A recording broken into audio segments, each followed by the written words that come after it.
O te fia whaafelo I atu I le nei tai au, ma lo le folau alo mai a, o talo le nei tai au.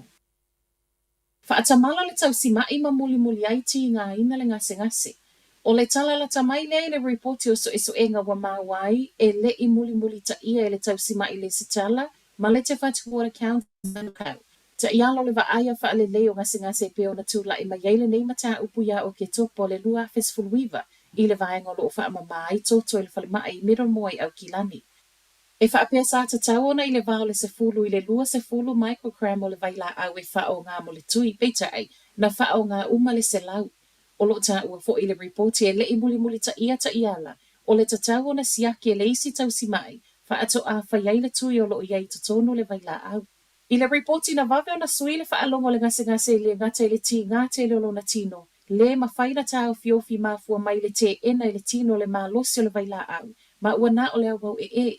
O le so enga wa sawai nei ma fautuanga nga I matanga luenga wha apela na au whainga luenga. Ia toi sila I tu e tatau na wha aleleia ai maiso le mauti noa o loo saunga le mule soifua o tangata o loo sulu atu. Ua wha atonu inai fo I le tatau na wha se tusi wha ato ese aloa ia le Countess Manukau I le tina limas fulu mo na tupu tau sanga lona matua lea na afia.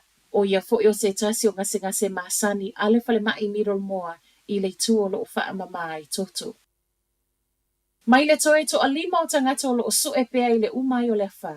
O le isi to atolo I la tau o loo sa I lia I soli ngā tū la fono. O le tai awa na nawhina whai mai ai leo toe to a wha petai. E po ane wa wha au popo le isi to atasi ma o leo toe to alima I nei. O le to atolo I la tau nei e wha apea o ni ngoa I le fo I le ofisa. Ma e lo iai tele se papo le ngai lo la tau saunga le mu e tu samatala mai le ofisa ono I la tau nei. Ua fi wa tau ma whai e sa ili I taimi wa sola. E le maua. O I lato umolo tau sa I lia pia mai Hawke's Bay, matai rafiti.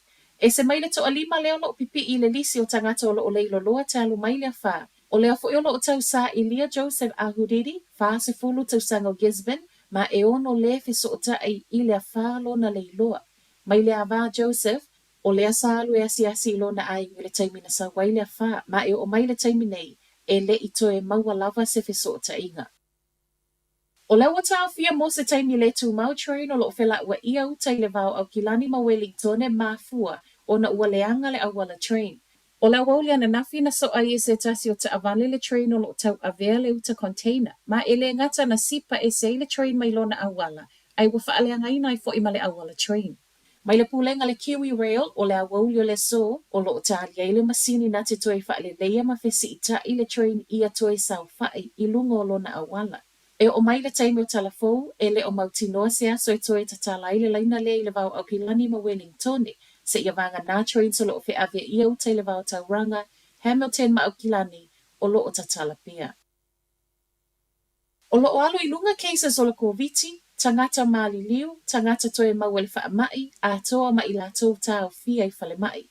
A wha atusa le reporti na sawana nafi, o le iwa afe se lau cases fo o le koviti reportia I totono New Zealand, anga I le reporti o le vaiasu tāluai. O le olo o alu I lunga wha atusa tusa I le valu afe, lua se lau luas full cases reportia. O tangata maali lia reportia I totono o le vaiasu walu ma o le ana reportia mai ana nafi, e wha se fulu. Ma o se si itanga mai le luas full ma le wha, na tā ua mai le asunga fua tāluai. O le luas full lima o tangata maali lia o le itu pao li, ma o le to atelo tangata mātutua I le vao le fitu se fulu, I le iwa se fulu tausanga. E to atasita mai titi lalo mai o se fulu tausanga wa mau wailo na soifua e peo na sau le reporti o na nafi. Tangata na maua mua a o leo to e maua fo I wha amai, tolu afe valu se lau sfulu tolu na ta ua mai na nafi. Wha atu se le tolu afe fa se lau lua sfulu i vol vai aso walu. E o mai le po le aso sa wha ato a o matu, e lua se lau tangata tau fia I fale mai maa wal koviti e au fele to atolu o lo I le ICU. Matala muli, fa alua le leo na fa o lima nisi o pango tau lo I le to ese Mount Eden I au kilani le au whai ngā luenga, I le wha I unga le vaiaso. A o tufa ina le au whai ngā luenga mea ai a pango tai le aso to nai. Na wha ate I ai loa se tase le au whai ngā luenga I na ua tu I le pango ta. I tala le staff, o leo lo I le whale le na afia. E uma lea ai o mai le aso sa ama tai le pango tai to atasi le wha o lima. Ai muli ai fe soa ni atu I ai malesi to alua. Ma o tanta whai ngā luenga na afia ai, o le na va ai el fo mai el to ese a o leisi na awi natu le fale mai. O pāgo tātou a whānau so whaia leo whai ngā luenga o leo o suile no fuanga tu wai, ma ole a iai fo i mō lianga. O tala na ole nei tai au, manuiele nei aso.